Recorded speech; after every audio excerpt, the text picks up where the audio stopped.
Robot villagers. Who are they? Well, from my knowledge and research, there's 6 of them.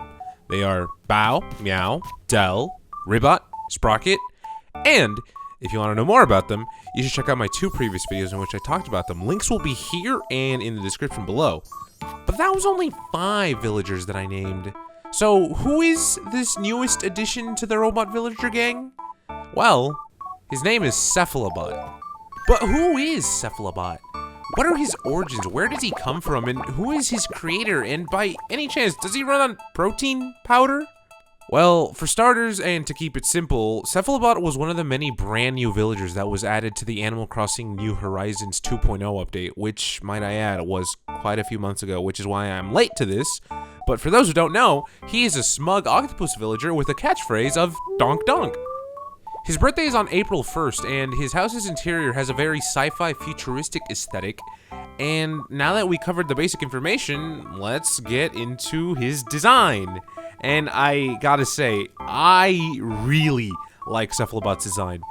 Not only is his name a great pun, but his overall appearance really has a lot of interesting details.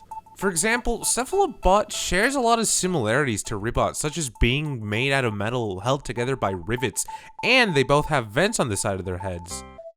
Their eyes also seem to be the same color, LEDs, however, unlike Ribbot, Cephalobot seems to have more of a clover-shaped LED pupil.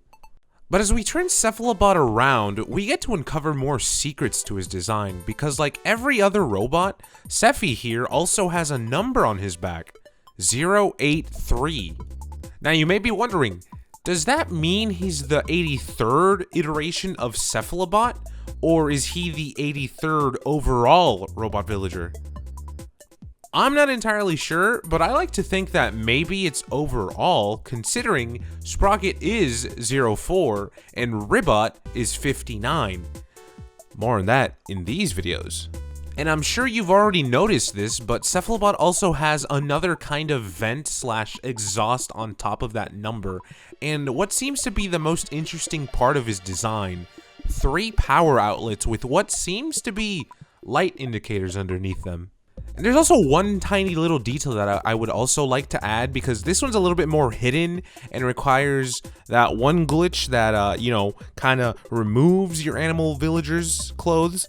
Sadly, I couldn't do it for this video, but there is a picture of Cephalobot that is very similar to Ribbot, because our boy Cephy here also has a hatch on his chest, which could mean he too runs on protein powder like his good pal Ribbot. But what does this all mean for Cephalobot?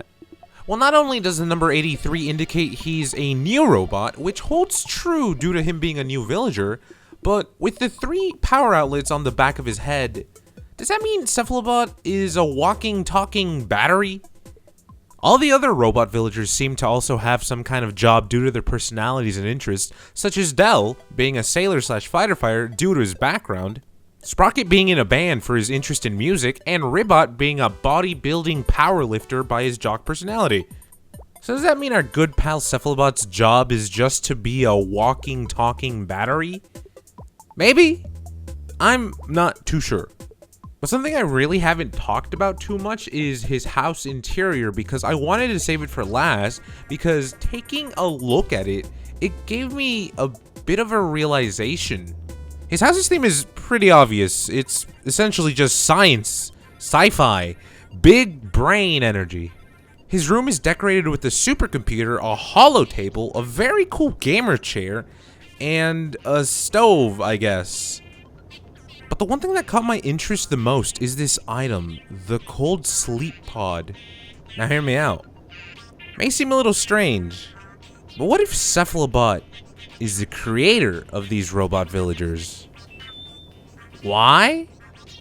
Well, what if Cephalobot used to be an organic being, and a brilliant scientist even, able to create lifelike robotic villagers with many different skills and abilities?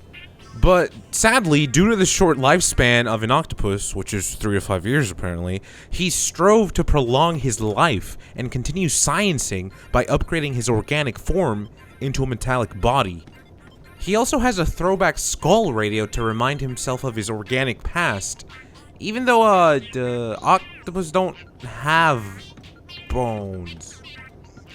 But they kind of do have skulls to protect their brains, so Cephalobot just essentially swapped out his for a sturdier metallic head to protect his big brain and live forever and build infinite robots, thanks to science. One more little Easter egg that I found out is apparently his catchphrase bonk bonk is a reference to Star Wars gonk droids. Gonk droids are also technically walking, talking batteries that just go gonk gonk. So I guess it's the same for Cephalobot, which he may be. I'm not sure. But I do know you should tell me your thoughts down in the comments below. And hey, go check out the 2 previous videos about the robot villagers. Those are easily my favorites, because I love the robot villagers. They're my favorite. And why not hit that little bell icon as well to get notified when I make a brand new video that is probably definitely not about the robot villagers. I'm not milking this, I swear. And hey, when I go live as well, because I kind of am remaking my entire island, so that's kind of fun. So that's it. Keep on roboting, and goodbye.